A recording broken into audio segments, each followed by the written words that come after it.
ఎలా ఉండేది సో విజయశాంతి గారితో ఇంటరాక్షన్ అప్పుడు? అప్పుడు ఆవిడకి అప్పుడే ఇంకా తెలంగాణ పొలిటికల్‌కి ఇది అదేమీ స్టార్ట్ కాలేదు కదా అప్పటికింకా. తెలంగాణ రాలేదు గానీ, బట్ ఆవిడ పొలిటికల్ ఇదంతా అప్పటికే ఉంది. అప్పటికే ఉంది. అప్పటికే ఉంది. ఓహ్! ఓకే. ఎస్టాబ్లిష్ అయిపోయారు ఎస్టాబ్లిష్ అప్పటికే. అయింది. ఓకే. మాట్లాడుతూ ఉండేవారు. ఆవిడ సీనియర్ గదా! మనకేమో అన్నీ మనకు సెకండ్ పిక్చరు.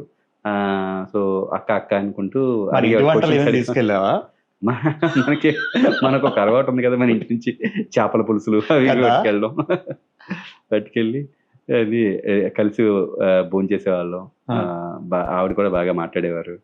దే మనం ఆవిడతో కొంచెం ఫస్ట్ 3, 4 డేస్ హెజిటేట్ అయ్యాను. అంటే హ్మ్. అసలు డైలాగు పెగిలేది కాదు. ఆవిడ లేదు లేదు ఒకసారి అప్పటినుంచి ఆవిడ అంటే నార్మల్‌గా ఏంటంటే పెద్ద సీనియర్స్ అందరూ వాళ్ళ భోజనం వాళ్ళు చేయడం అది ఇది కదా! అవును. సో, ఎప్పుడైతే నేను కొంచెం ఆవిడ ఉన్నప్పుడు ఫ్రేమ్‌లో భయపడుతున్నానో నన్ను భోజనానికి పిలిచి కూర్చోబెట్టి భోజనం చేయించడం అయన్నీ అప్పుడు అంటే కావాలని అయన్నీ కొంచెం ఈ జెల్ అవుతానని చెప్పేసి